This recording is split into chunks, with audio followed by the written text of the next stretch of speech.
Bismillahir Rahmanir Rahim. Welcome to the program Blessings of Islam. Today we'll discuss the power of Saum or fasting and how it helps you develop self-control. So let's begin with this verse of the Holy Quran. Allah Almighty says in the Holy Quran, Ya ayyuhallazina amanu kutiba alaykumus siyamu kama kutiba alal ladhina min qablikum la'allakum tattaqun. O believers, this fasting has been prescribed for you as it was for those before you, so that you may acquire taqwa, or you may become pious, or you may become God conscious. Now let's talk about taqwa and the concept of taqwa so that we can relate it with aspect of self-control. So what is taqwa? Taqwa is something that is the outcome of almost all the acts of worship in Islam, even if it is salah or zakat or other instructions of Islam. So the literal meaning of taqwa is to protect, right? And it refers to the act of protecting yourself from all those actions or deeds that lead you towards Allah's displeasure. So if you are following Allah's commands and Allah's guidance and the teachings of Islam, so you are trying to stop yourself and avoid all those actions that lead towards Allah's displeasure. So this is the concept of taqwa. So we read in the Holy Quran about the act of fasting, is the worship of fasting, that it ultimately leads you to acquire taqwa, so you become God conscious. So fasting is one of the 5 pillars of Islam, right? So the outcome of fasting is that we get so many blessings in different terms. For example, if we talk about self-control, so this is something that is very important in our life. If we talk about the life in our personal aspects or professional aspects, self-control is very important. For example, if you are having anger, so you have to control your anger. You are supposed to control your anger.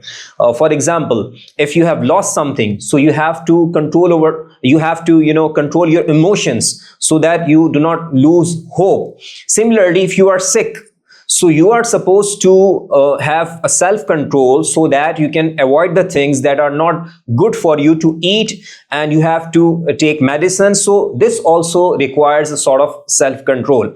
So the worship of this act of worship that is called Saum or fasting, that is obligatory for Muslims in the month of Ramadan. If we talk about obligatory fasting as a pillar of Islam, so it helps you develop a self-control.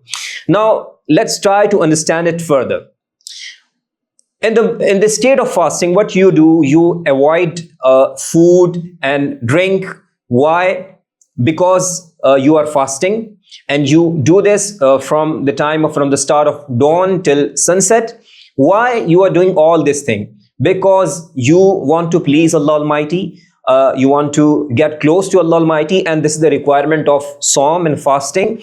So this, when you are practicing this act and you are avoiding the things like food and drink in normal condition, if you're not fasting, these are okay for you and you are allowed to have food and drink. In the state of fasting, you're avoiding any sort of food or drink. So this develop a self-control.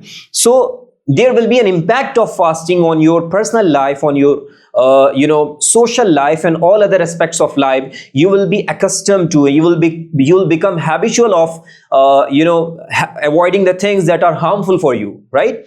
So you will be developing a self-control. And we read in the hadith of the Prophet sallallahu alaihi wasallam, the Prophet sallallahu alaihi wasallam says, as-siyamu junnatun, that this fasting is a shield. It means that it is a shield that will protect you from the hellfire. This will be helping you to lead your life in such a way that you avoid the bad acts, the bad actions or the bad deeds, and it will be leading you towards piety. So taqwa is also telling you about having a sort of life, having a lifestyle that is away from sins, that is away from bad deeds. So when you are avoiding sins, what you are trying to do, you are basically trying to protect yourself from the actions that displease Allah Almighty, that are against the pleasure of Allah Almighty. You are avoiding to harm people around you. You are not misusing your power of speaking. You are not listening to bad words. Even if someone comes to you and he tries to begin a fight with you, and he tries to fight with you, so at that time you are supposed to say, in the light of hadith of the Prophet sallallahu alaihi wasallam, that I am in a state of fasting, ana sa'imun. This is what is expected from you as a believer who is fasting.